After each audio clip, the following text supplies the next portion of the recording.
Bismillahirrahmanirrahim. Assalamualaikum warahmatullahi wabarakatuh.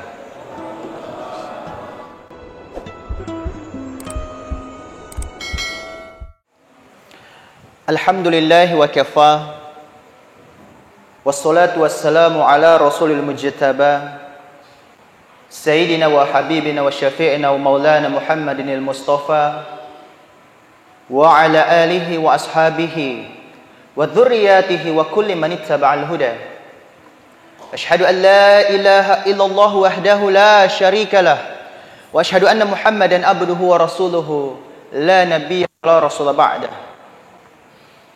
Qala Allah Ta'ala fi kitabihil karim, a'udzu billahi minasy syaithanir rajim.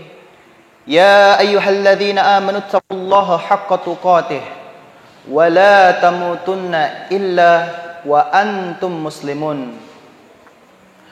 Ma'asyiral muslimin, sidang jamaah Jumat yang dimuliakan oleh Allah Subhanahu wa taala. Setiap harinya, setiap pekannya, setiap waktu, marilah kita untuk senantiasa mengingat seluruh karunia Allah yang Allah berikan kepada kita.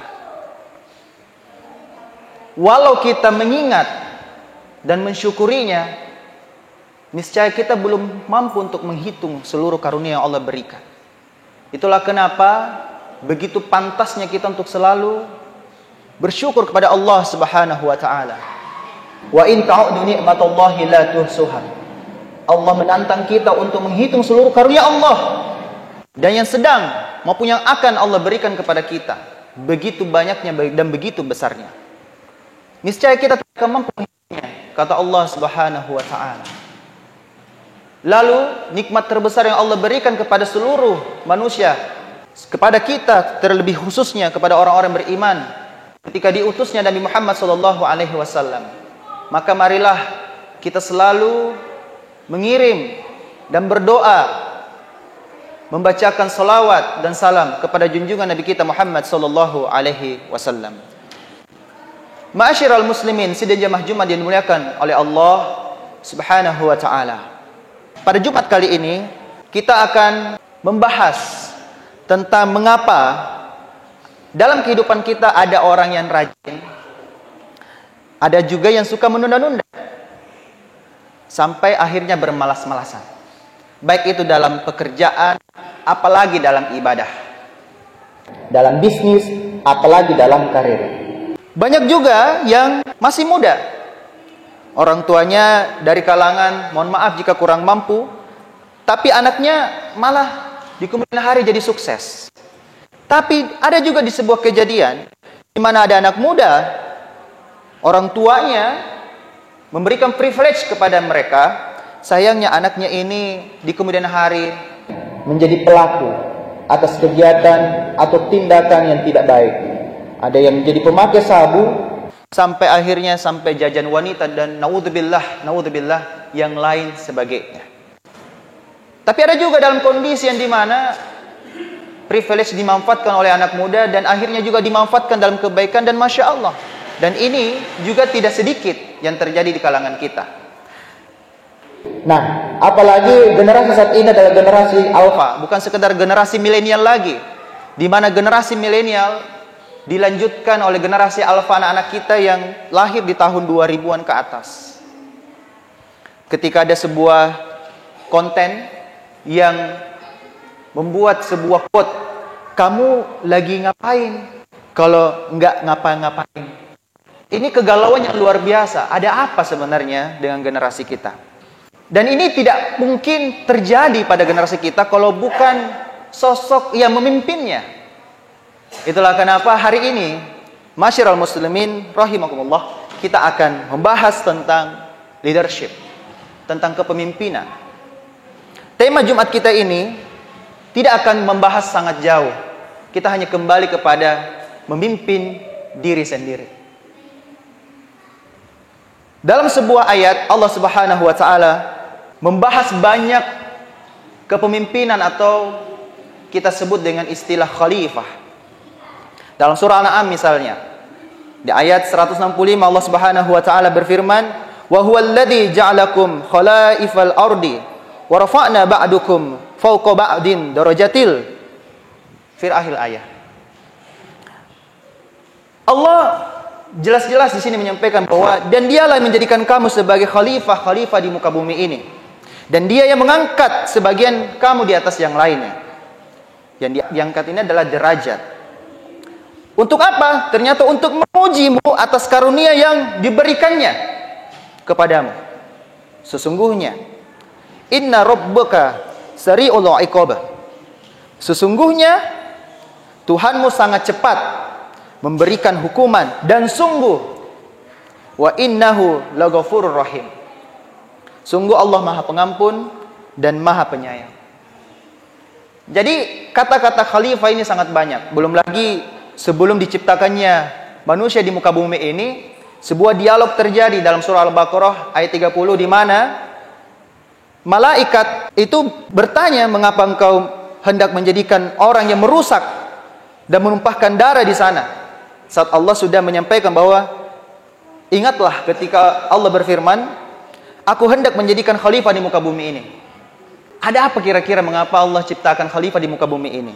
Lalu yang paling luar biasa supaya lebih spesifik di dalam hadis Rasulullah Shallallahu Alaihi Wasallam, ini hadis yang sangat penting untuk kita simak. Dari Ibnu Umar radhiyallahu anhu, Nabi Shallallahu Alaihi Wasallam bersabda, sesungguhnya Rasulullah bersabda, setiap orang adalah pemimpin dan akan diminta pertanggungjawabannya. Seorang kepala negara misalnya adalah pemimpin atas rakyatnya dan akan diminta pertanggungjawabannya perihal rakyat yang dipimpinnya. Seorang suami, ini kita bahas lebih kecil lagi, dibahas oleh Rasulullah. Seorang suami adalah pemimpin atas anggota keluarganya dan akan ditanya perihal keluarga yang dipimpinnya. Lalu lebih kecil lagi organisasi terkecil, para istri. Ternyata seorang istri adalah pemimpin atas rumah tangganya dan anak-anaknya dan akan ditanya pula apa yang dia pertanggungjawabkan. Lalu seorang pekerja, pembantu, apapun profesinya, semua karyawan, pegawai, atas memelihara barang milik majikannya atau bosnya, dan dia juga akan diminta pertanggungjawabannya. Dan kamu sekalian adalah pemimpin, kata Rasulullah, dan akan ditanya atas pertanggungjawabannya. Hadis ini hadis yang sahih, hadis riwayat Muslim. Masyiral muslimin sidang jamaah Jumat yang dimuliakan oleh Allah Subhanahu wa taala. Jadi ternyata tidak akan terjadi sesuatu yang besar kalau tidak mulai dari yang kecil. Dan organisasi terkecil itu adalah memimpin diri sendiri.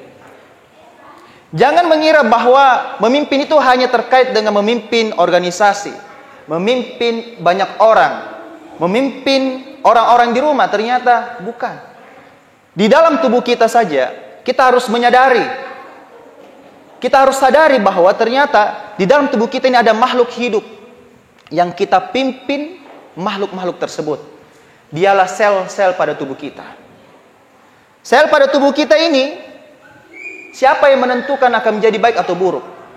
Yang menggerakkan tangan misalnya, ini terdiri dari susunan atom yang rapat menjadi molekul.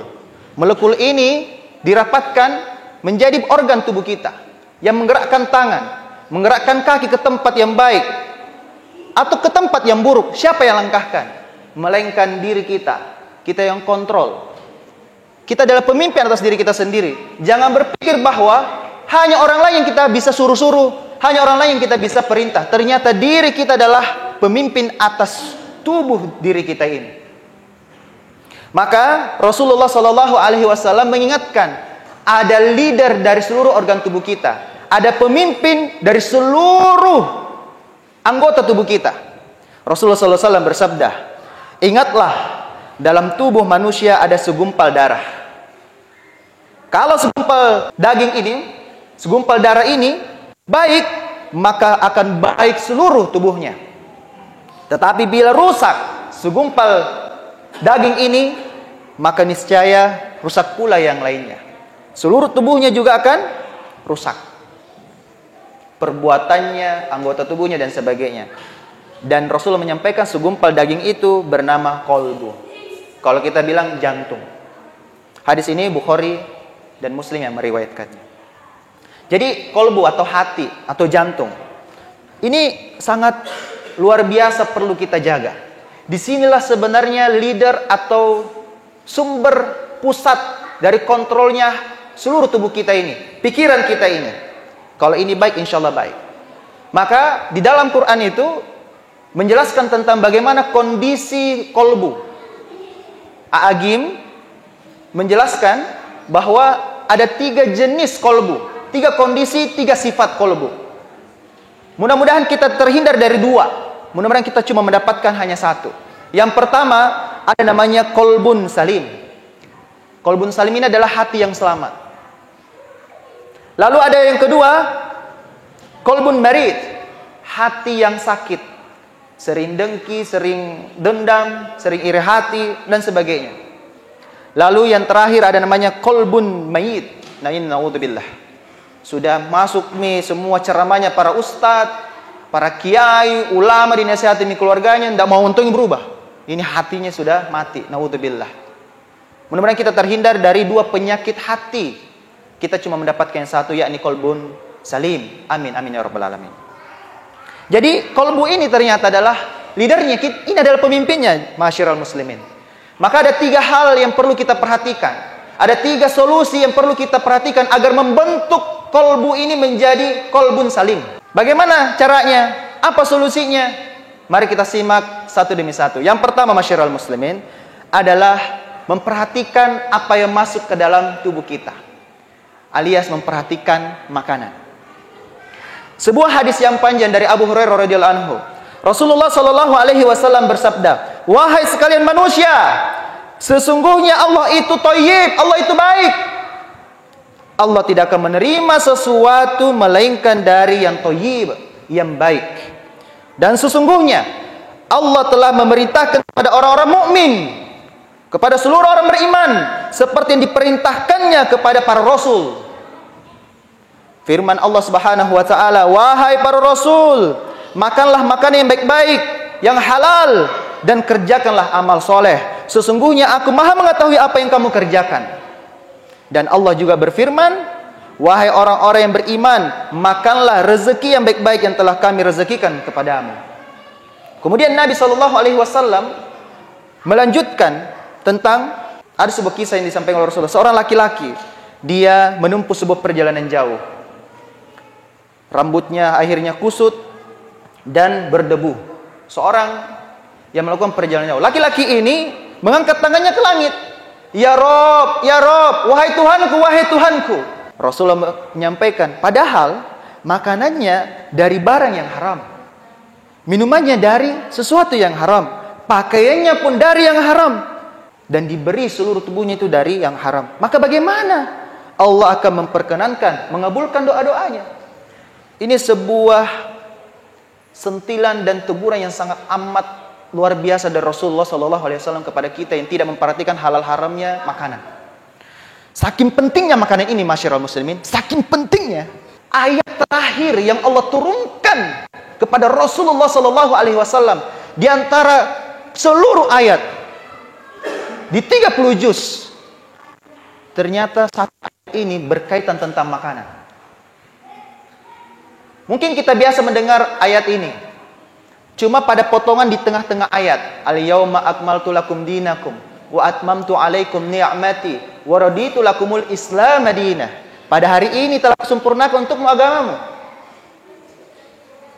Ternyata ayat ini itu berada di tengah-tengah satu ayat yang diapit tentang ayat makanan.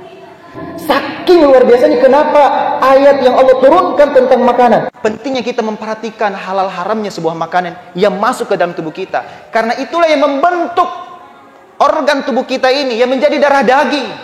Itulah kenapa Rasulullah SAW menegaskan bahwa berhati-hatilah ketika ada makanan yang haram masuk ke dalam tubuh. 40 hari 40 malam sholat kita tidak diterima. Minum khamar, minum bir, minum yang memabukkan, naudzubillah, tsumma naudzubillah. Karena bagaimana caranya doa kita bisa diterima, ibadah kita diterima, sedangkan sesuatu yang masuk ke dalam tubuh kita ini haram. Dan ini sangat berpengaruh sekali kepada leader, pada anggota tubuh kita, yakni kolbu. Ini yang harus kita jaga, hati ini harus selamat. maka dimulai dari makanan kita. Itulah kenapa Rasulullah menyampaikan tentang amalan yang paling menentukan itu, innamal a'malu bil khawatim. Sesungguhnya amal yang paling menentukan bagi setiap hamba di antara kita semua ini adalah yang paling terakhir. Itulah kenapa ayat yang turun ternyata tentang makanan. Saking pentingnya. Tidak main-main ini. Coba cek surah Al-Maidah ayat 3. Itulah ayat terakhir yang Allah turunkan ke muka bumi ini kepada Rasulullah sallallahu alaihi wasallam. Ini poin pertama yang harus kita perhatikan untuk membentuk qalbun salim. Lalu poin yang kedua, masyiral muslimin rahimakumullah, adalah manage ekspektasi. Kalau tadi itu soal makanan, ini manage ini dia, sama ini. Kenapa banyak di antara kita ini kecewa? Kita kurang bahagia. Karena kita terlalu menganggap orang lain itu istimewa. Baik itu pada benda, apalagi kepada seseorang. Contoh, kita mengagumi seseorang, ternyata yang dikagumi ini tidak sesuai dengan ekspektasi kita. Makanya kecewa. Jadi sebenarnya rumus agar kita bahagia itu jangan terlalu cinta. Cinta itu jangan berlebihan. Kalau benci juga jangan berlebihan. Ya biasa-biasa saja. Karena kalau manage ekspektasi ini bagus, insya Allah kita tidak akan pernah kecewa. Kenapa kita banyak yang kecewa? Karena terlalu tinggi harapan kita kepada manusia. Terhadap siapapun, kepada istri, kepada anak, kepada bos, kepada karyawan, kepada siapapun, apalagi kepada tetangga misalnya. Manage ekspektasi kita, insya Allah pasti bahagia, pasti happy. Kalau kita tidak bisa manage ekspektasi, maka kita akan gampang sekali diatur oleh kolbun ini. Marid, ini akan sangat membuat orang itu banyak yang dengki, banyak orang yang dendam, banyak orang yang iri hati karena dia terlalu tinggi harapannya kepada makhluk. Sampai-sampai Ali bin Abu Thalib itu memberikan sebuah nasihat yang sangat berharga ini, dan turun-temurun ini selalu dikutip oleh banyak orang dan diposting di sosial media. Apa kata beliau? Aku sudah merasakan semua kepahitan dalam hidup, dan yang paling pahit adalah berharap kepada manusia. Kita harus tahu bahwa harapan itu bagian dari iman, roja. Dan harapan ini tidak boleh kita gantungkan kepada benda, apalagi kepada makhluk hidup, manusia namanya. Optimisme itu hanya harus digantungkan kepada Allah Subhanahu wa taala. Jangan sampai digantungkan pada ciptaannya, karena tidak ada yang sempurna pada ciptaan Allah ini kepada kita semua ini, karena banyak yang mengecewakan. Manusia-manusia kadang mengecewakan kita di belakang, cerita lain, di depan kita baik-baik. Ini sering terjadi. Itulah kenapa jangan sampai kita terlalu tinggi ekspektasi. Atur, manage, realistis saja. Supaya apa? Kita ini ketika mendapatkan hasil akhir, ya walaupun tidak sesuai dengan cita-cita kita, minimal kita tidak terlalu kecewa. Biasa aja. Ini namanya rumus kebahagiaan. Manage your expectation. Ini adalah rumus dan poin yang perlu kita perhatikan supaya kita mendapatkan qalbun salim. Ini yang paling berbahaya, masyarakat muslimin. Ketika manage ekspektasi ini dialami oleh orang-orang yang, mohon maaf, ketika orang-orang yang cerewet itu dikecewakan. Hati-hati. Jadi kalau kita punya teman, kita punya pasangan, atau teman-teman, apalagi kalau ibu-ibu, emak-emak, mohon maaf, kalau orang cerewet kita kecewakan, itu dia akan ceritakan seluruh tentang kekurangan kita kepada orang lain. Ini naudzubillah, hati-hati. Ini harus kita jaga. Jangan sampai kita terlalu memberikan sebuah harapan kepada orang-orang yang, mohon maaf, kelebihan kata. Ini tanda kutip. Tapi kalau kita berbuat baik kepada orang yang punya kelebihan kata, wow, ini akan menyebarkan kebaikan kita kepada siapapun. Itulah kenapa kita perlu harus jaga. Walaupun memang kita tidak akan bisa membahagiakan semua orang. Kecuali kita jualan es krim, kita tidak bakal pernah bisa membahagiakan semua orang, masyarakat muslimin. Inilah pentingnya kita jangan sampai terlalu juga menjual kata-kata. Tidak perlu banyak menjanji kepada orang lain. Itulah kenapa banyak yang kecewa sama kita. Termasuk orang lain, kenapa membuat kita kecewa? Karena kita terlalu berharap kepada orang itu. Jadi kalau ada orang yang terlalu membual, banyak kata-kata, banyak janji-janjinya, turunkan ke ekspektasi tak. Biasa itu tidak semua yang dia bisa wujudkan. Turunkan. Supaya apa? Kita tetap bahagia. Ini supaya hati kita selamat, tidak dengki, tidak dendam, tidak iri hati jadinya. Lalu apa poin yang ketiga, masyiral muslimin? Agar kita mendapatkan qalbun salim adalah menemukan komunitas. Kalau bahasa lainnya itu hijrah. Pindah. Ini tidak main-main. Karena Rasulullah SAW meninggalkan Masjidil Haram, meninggalkan kampung halamannya, yang dimana di situ ada Ka'bah, di situ ada Baitullah. Nabi saja pindah, diperintahkan oleh Allah Subhanahu Wa Taala. 13 tahun dakwah, tapi ternyata apa? Tidak diterima dakwahnya. Sampai akhirnya Rasulullah SAW hijrah ke tempat yang dimana ada yang menerima dakwah Rasulullah SAW. Laki kita ini kenapa bertahan di kampung halaman? Rasulullah saja pindah dari kampung halamannya. Kalau bahasa lainnya, merantaulah. Mungkin kita ini orang-orang perantau semua yang ada di kota Makassar, yang ada di Kabupaten Goa. Maka disinilah kita menemukan komunitas. Kalau kita tidak bisa menemukan komunitas, kita yang bentuk komunitas itu. Itulah kenapa pentingnya kita memperhatikan dengan siapa kita bergaul. Karena ini juga yang membentuk perilaku kita. Ini akan membentuk karakter kita. Masyiral muslimin, sebagai kesimpulan pada khutbah Jumat kali ini adalah kita harus menjaga niat di awal, menjaga hati kita. Karena ketika Rasulullah hijrah, sebuah hadits yang sangat masyhur di semua kitab para ulama itu dipajang bagian depan. Dipajang di setiap awal membuka cover buku atau kitab para ulama. Apa itu? Hadis dari Umar bin Khattab meriwayatkan di mana Rasulullah SAW bersabda, "Innamal a'malu binniyat wa innamal likulli imri'in ma nawah." Tentang pentingnya menjaga niat. Saking pentingnya niat ini supaya hati ini tetap selamat dan tidak menjadi qalbun marid, apalagi menjadi qalbun mayyit. Naudzubillah, tsumma naudzubillah.